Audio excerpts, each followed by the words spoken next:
And Bobby గారు ఈ sand Storm fight ఉంది కదా, అది సినిమాలో చూసినప్పుడే అది చాలా ఒక అద్భుతమైనటువంటి ఘట్టము, కానీ చాలా డిఫికల్టీ ఉంటుంది కదా షూట్ చేయడానికి.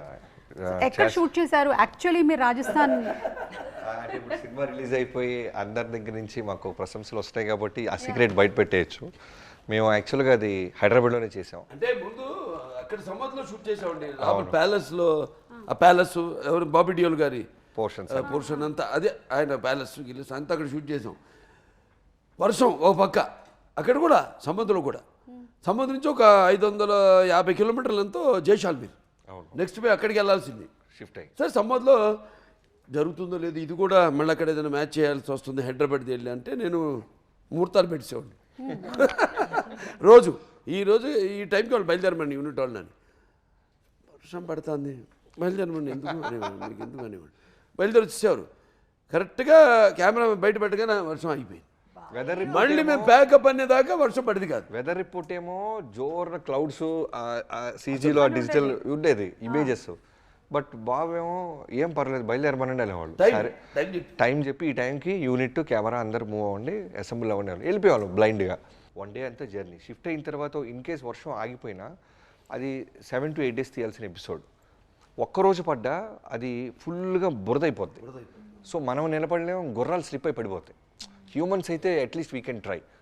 గుర్రానికి ఏంటంటే స్లిప్పరీ ఉంటే ఫస్ట్ పడిపోయేది పాప హార్సెస్సే. So we can't take chances.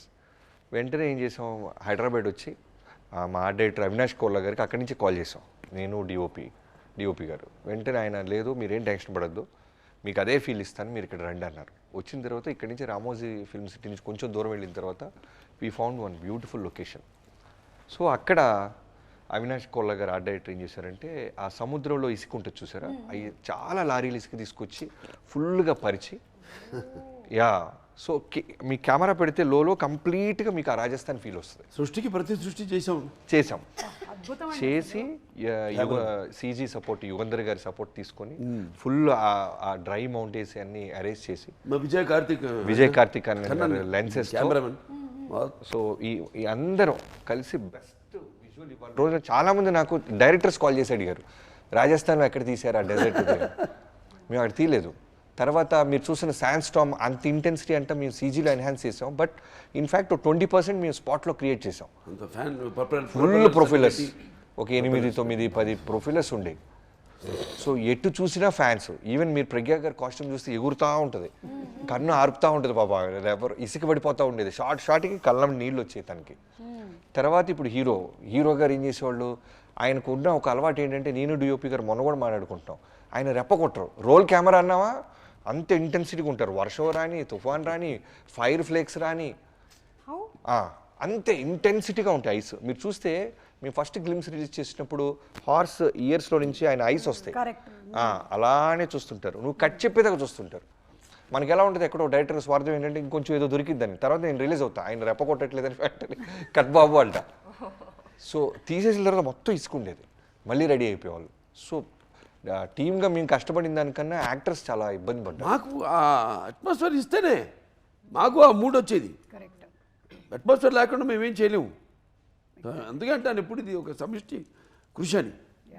అందరు కష్టపడబట్టి ఆ అట్మాస్ఫియర్ మాకు ఇవ్వబట్టి.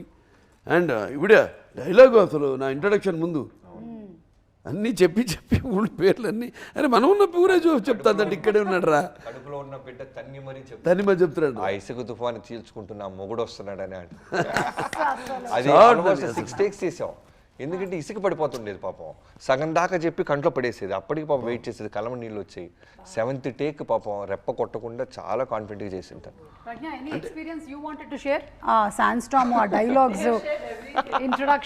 But it was very tough, but it was really worth it. I knew we are creating something really special, extraordinary, and I truly felt like, I don't want to say too much, but it really felt like we're shooting for some Hollywood film or something. You know, when I would see the visuals, I would obviously cry. I'm like, Vijay, please, little less propeller, because it's going straight into my eyes, you know. So how do I look into the camera and talk with this sand coming like?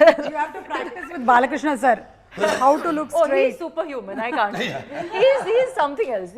He's not human. When he's in front of the camera, now something happens to him. I don't know him there. He's that.